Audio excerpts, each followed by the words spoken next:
I'm artist Lillian Gray, and in today's lesson, I am going to teach you various tips and tricks and some advanced skills on how to use charcoal.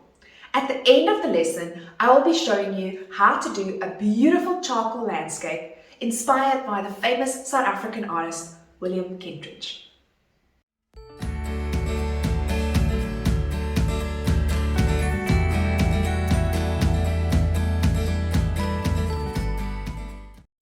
When working with charcoal, it is important to realize that it is an extremely versatile medium. It can range from super abstract, messy, loose, gestural lines to something that is super realistic. It all depends on how you apply the medium and how you work with it.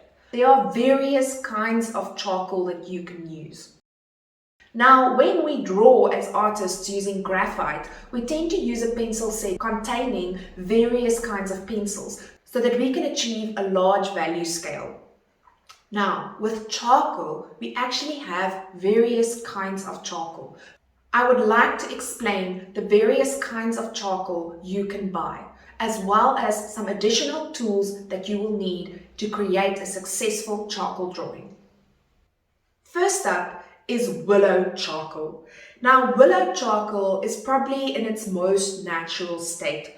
If you look closely, you can actually see the little twig, the branches, the knots in the wood. Willow charcoal is also known as vine charcoal, since you can actually see the actual vine. They do come in various thickness. There are some thin ones and some thick ones, depending on what you buy. What's important to know about the willow charcoal is that it breaks super easily. It has not been compressed, so it snaps easily and it makes an extremely light line. It can easily be erased and brushed to create a light grey. I love using willow charcoal to start building my base for my charcoal drawings. Compressed charcoals come in a wide variety.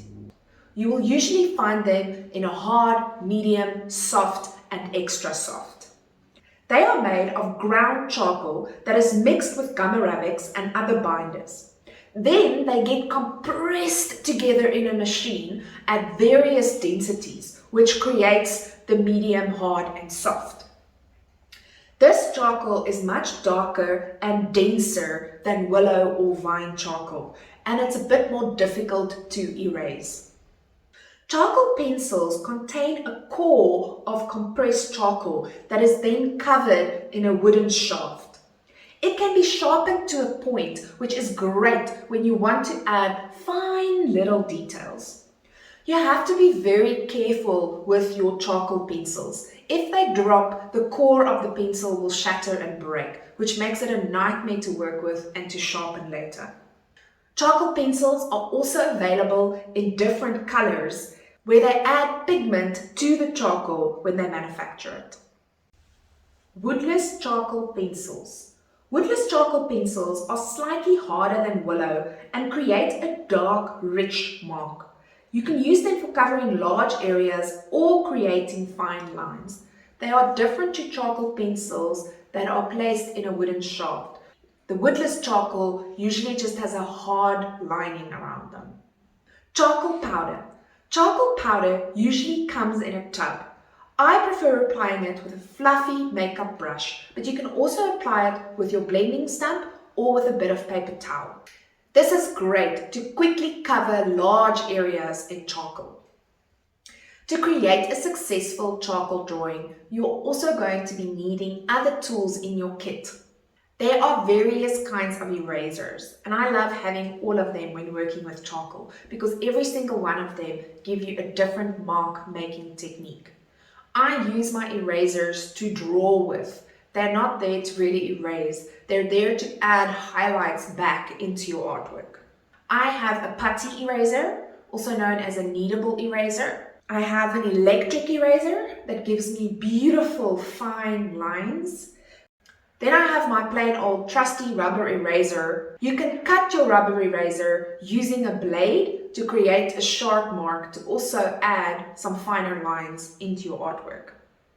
When buying a rubber eraser, if you've got money to spare, opt for one that doesn't lose flakes. you actually get wonderful erasers that do not create those little rubber hairs that get stuck in your artwork.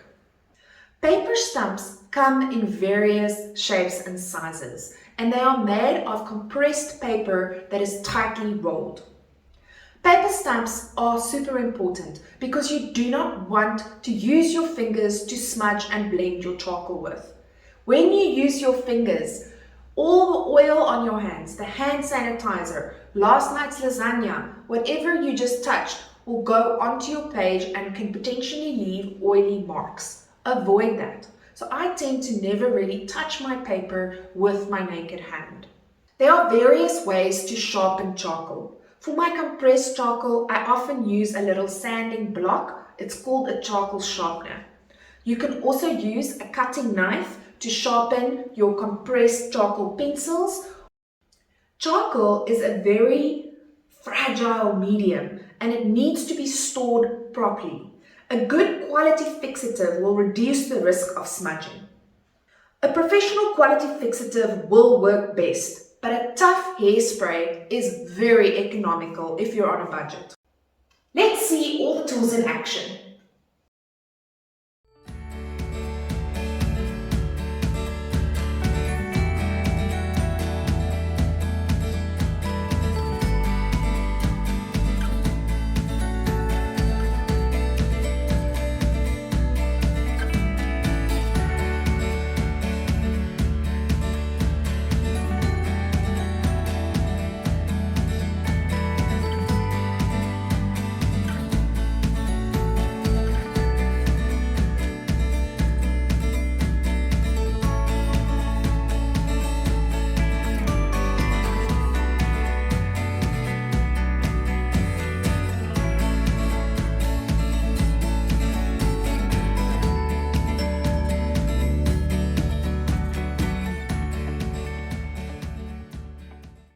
Art supplies that I am using today, you can shop online with us. The links are in the description down below. What kind of paper to use when working with charcoal? A lot of people will recommend to use a paper with a rough texture that has more tooth, because this helps to give your charcoal something to grip to. When I'm trying to create a super realistic charcoal drawing, I opt for a very smooth paper. In today's lesson, I am using 160 gram plain smooth white card. You can also use charcoal on toned paper. It comes in beautiful varieties of colors.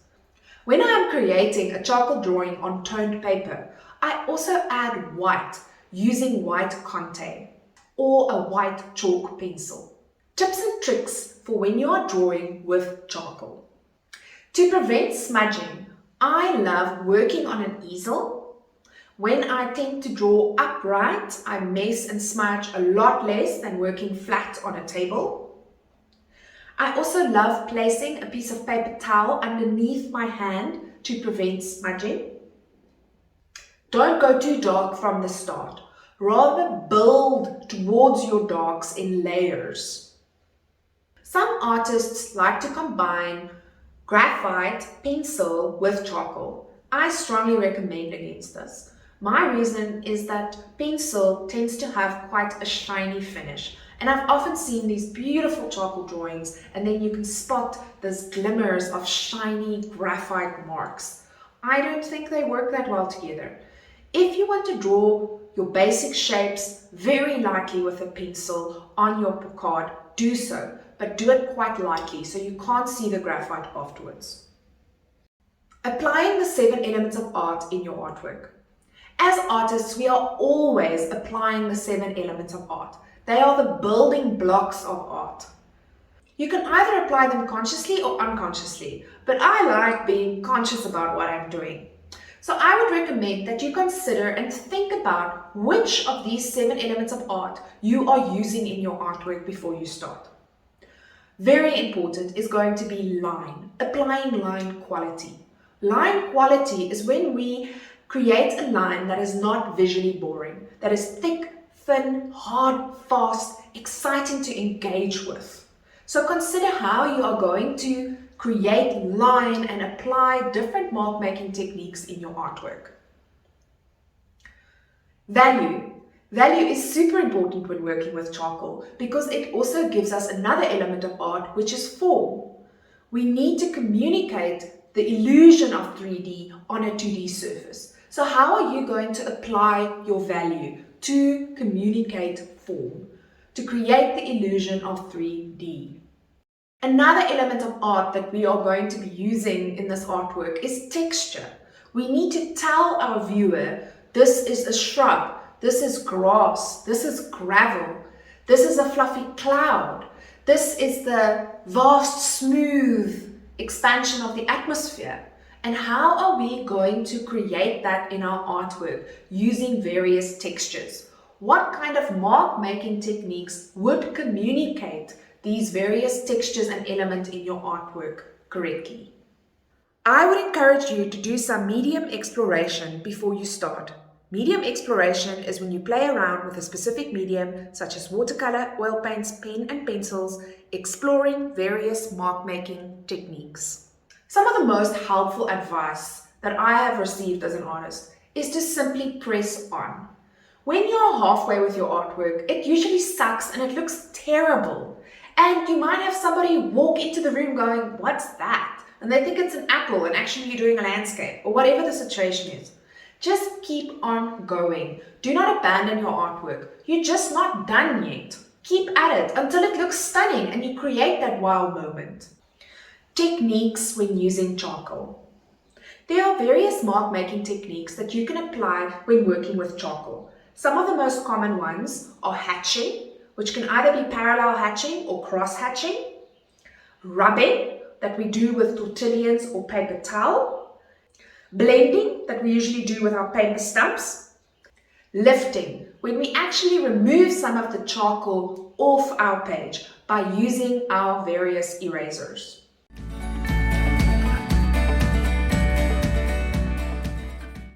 Now that you know all the various tips and tricks and techniques in drawing with charcoal, let's create an amazing artwork together.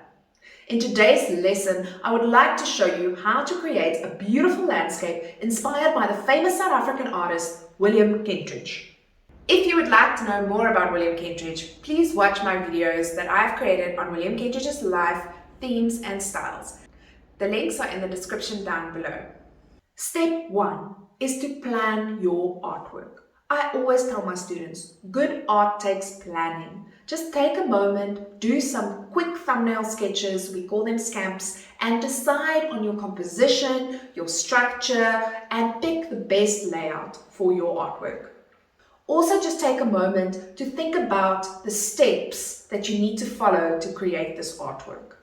Step 2, find a good reference for your artwork. Unsplash is a website with various images for artists that are not copyrighted. It means you can sell this artwork afterwards. You're allowed to use it in your artwork and all they ask is that you link back to Unsplash. When selecting a photo to work with, make sure it has a good value range, where there are beautiful dark areas and beautiful highlights, and you can also see all the details in between. I would recommend converting your reference to black and white. This really helps you to discern the various values. Step 3. Let's draw the basic shapes. For step 3, we need to simplify our reference into basic shapes. There are 5 basic shapes: a triangle, circle, square, oval, and rectangle. As artists, we use these to make drawing super easy. Here you can see how I have simplified my reference into basic shapes. Once you have drawn your basic shapes, it is really important to double check your proportions. The drawing is the foundation of your artwork, and you want to build on a solid foundation. Step 4, outline. I am now going to commit to where my outline is on my artwork. I usually use fine charcoal or willow charcoal because it's light and easy to erase. Step 5, shadows. For this step, I usually switch to compressed charcoal to start placing the darker tonal areas. Step 6, midtones. Here I usually start smudging my charcoal with paper towel to create a good strong base for my drawing. Step 7, Highlights. I add highlights and lighter areas back into my artwork using my various erasers, bringing back the light to certain areas and emphasizing the form. Step 8. Details. I now start adding finer marks and thin lines and all the little details using my charcoal pencils.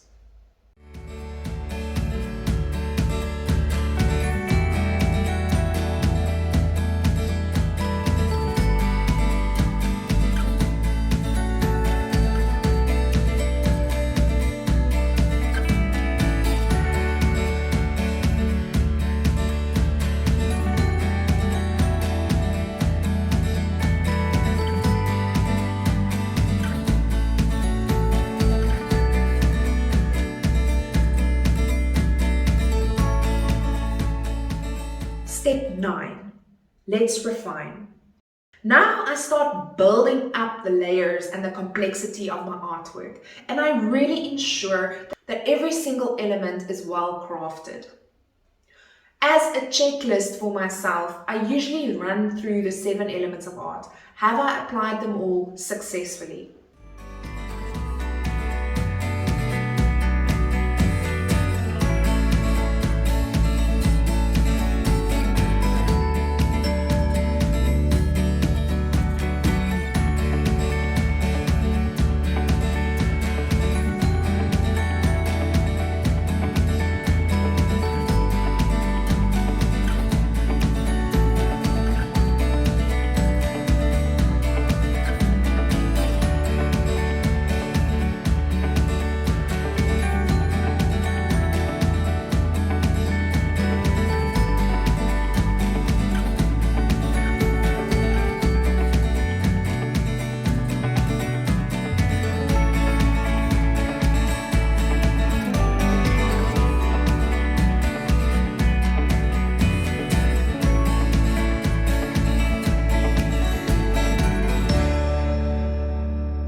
I am going to add an optional extra. You don't have to do this, but because today's artwork is inspired by the famous William Kentridge, I'm going to add one of his signature moves, and that is to add either a blue line or a red line to his artwork. Now, why does he do this?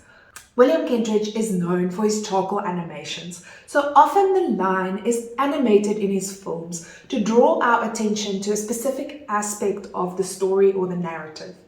In his film Felix in Exile, the red line is reserved for the character Nandi's perspective, and she uses it to mark out the violence on the landscape. In his other films, a blue line often symbolizes communication and the way mass media works. So it really depends on the narrative and that specific artwork that he used it in.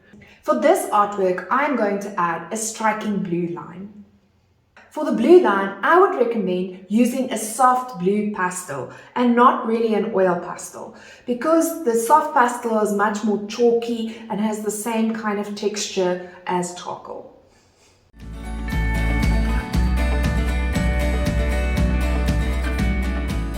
Step 10. Protect your artwork. Now that you are done with your beautiful drawing, I would recommend protecting it. We do so by spraying fixative and framing it behind glass.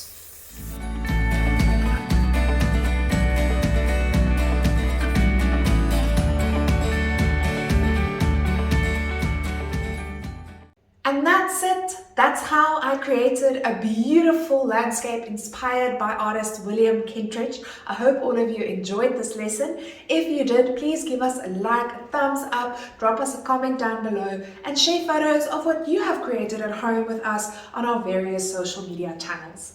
I'm artist Lillian Gray, and see you next time.